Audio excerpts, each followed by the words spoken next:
এখন আপনারা যদি বলা হয় যে ভাই করণীয় কী, করণীয় আপনার হাতে, আপনাকে করতে হবে। আপনাকে এমন মানে শাসন ব্যবস্থার সাথে যারা আছে, যারা আপনাকে ওই চাকরের মতো ব্যবহার করবে, আর আপনি ব্যবহৃত হবেন হয়ে তারপরে তারে রাজা বানাবেন, রাজা বানাই দিয়ে তারপরে আপনি ফকিনের মতো পিছিয়ে পিছিয়ে চামচামি করবেন, এটা যদি আপনি মাইন্ড সেট আপ করে রাখেন, আপনি সারা জীবন এটাই করতে হবে।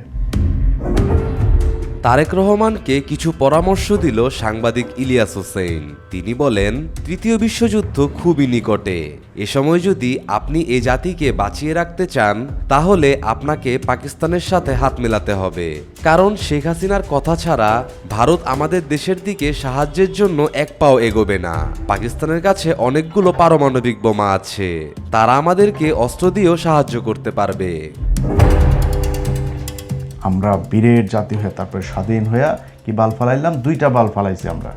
এক, আমাদের মহিলাদেরকে ন্যাংটা বানায় এখন এই যে গার্মেন্টসে কাজ করতে দিয়েছি, আর আমাদের পুরুষদেরকে পাঠাই দিয়েছি হলো মধ্যপ্রাচ্যে, যাও কাম করে খাও, টাকা পাঠাও, আমার পেটে টাকা ঢুকুক।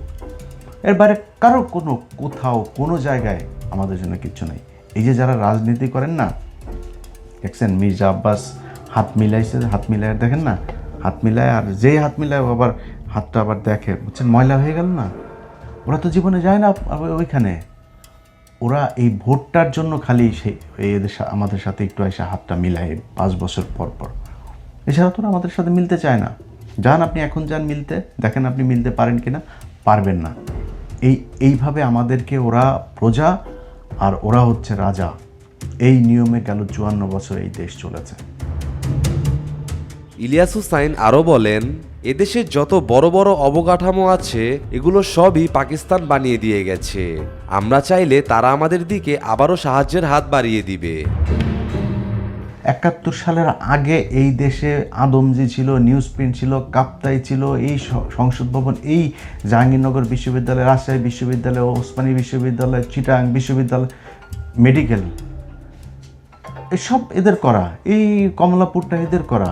এই ভাই এগুলি বাদ দেন, মানে অবকাঠামোর কথা বাদ দেন, যতগুলো মিল কল কারখানা ছিল পাকিস্তান আমলে সবগুলো বন্ধ হয়ে গিয়েছে।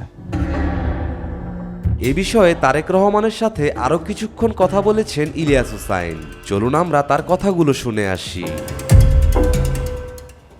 সেটা হলো জিয়াউর রহমান বিএমের কত লং কোর্সের কততম লং কোর্সের অফিসার ছিল।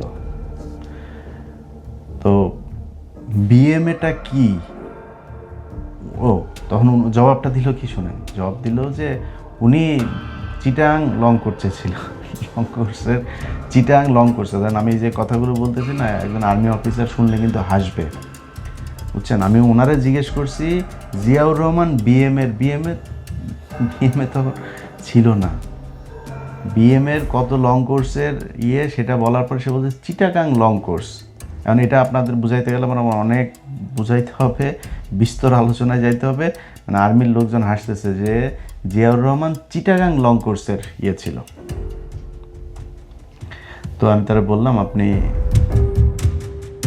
সাংবাদিক ইলিয়াসের কথায় যুক্তি আছে, আমি তার সাথে একমত। এই যা বললেন এই কথাটা একটু রেকর্ড করেন, রেকর্ড করে এটা নিয়ে আপনার পরিচিত কোনো আর্মি অফিসার বা কারো কাছে যা একটু জিজ্ঞেস করবেন যে ভাই আমারে এই সাংবাদিক ইলিয়াস আমার এই কোশ্চেনটা করছিল, আমি দেওয়ার পরে আমারে সে এইটা বলছে। জান আপনি এবার তো বুঝেন কত নলেজ, এই নলেজ নিয়ে তারা রাজনীতি করে। মানে যে যারে পছন্দ করে তারে ন্যাংটা হয়ে পছন্দ করতে হবে, তার ভালো যেটা ওইটাও ভালো, খারাপ যেটা ওইটাও খারাপ। আমরা কয়েকদিন আগে এই হ্যাঁ ভোট আর না ভোটার, আরে ভাই এখন বড় বড় কথা বলেন যে হ্যাঁ ভোট না ভোট কিছু না, জুলাই এগুলো নিয়ে কিছু করা যাবে না, জুলাই এটা করলে সংবিধানের সমস্যা হয়ে যাবে। সংবিধান তোর বাপ বানাইছে। এই যে তোরা যে সরকারটা আছে, সেই যে নির্বাচন ইউনুস আসলো, এই ইউনুসের এই আশাটাই তো অবৈধ।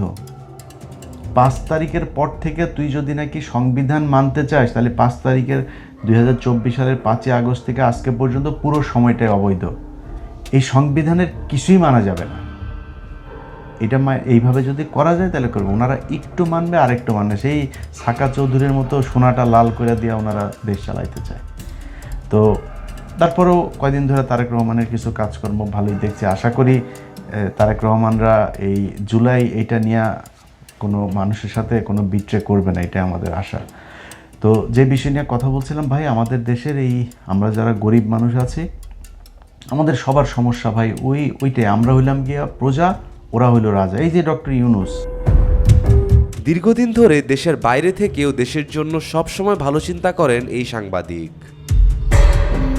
ডক্টর ইউনূস ও তো ধরেন মানে আল্লাহ ওরা বাঁচায় রাখুক, সুস্থ রাখুক, কারোর এই খারাপ দোয়া না করি, কিন্তু তো মরার সময় চলে আসছে। মানে অ্যাভারেজ যদি হিসাব করি তো অলরেডি এক্সপায়ার হয়ে গেছে।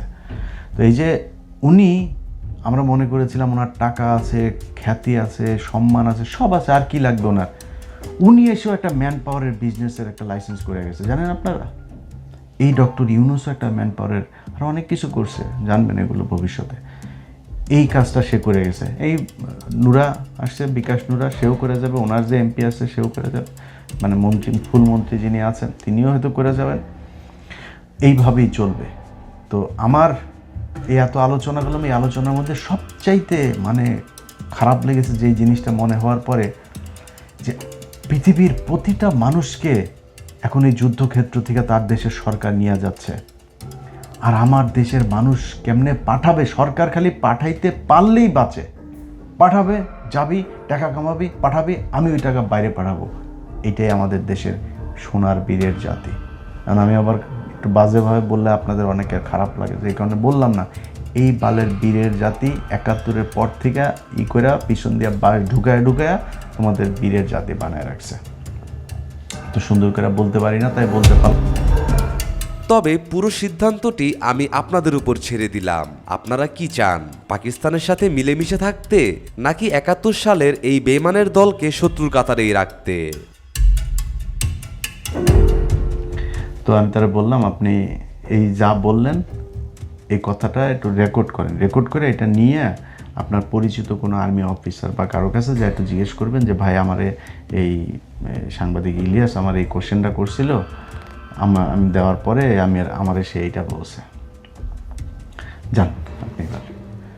তো বুঝেন কত নলেজ, এই নলেজ নিয়ে তারা রাজনীতি করে। মানে যে যারে পছন্দ করে তারে ন্যাংটা হয়ে পছন্দ করতে হবে, তার ভালো যেটা ওইটাও ভালো, খারাপ যেটা ওইটাও খারাপ।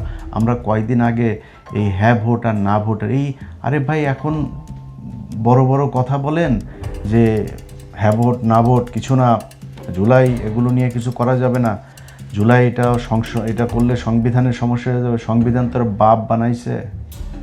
এই যে তোরা যে সরকারটা আছে, সেই যে নির্বাচন ইউনূস আসলো, এই ইউনূসের এই আশাটাই তো অবৈধ। ৫ তারিখের পর থেকে তুই যদি নাকি সংবিধান মানতে চাস, তাহলে ৫ তারিখের ২০২৪ সালের ৫ই আগস্ট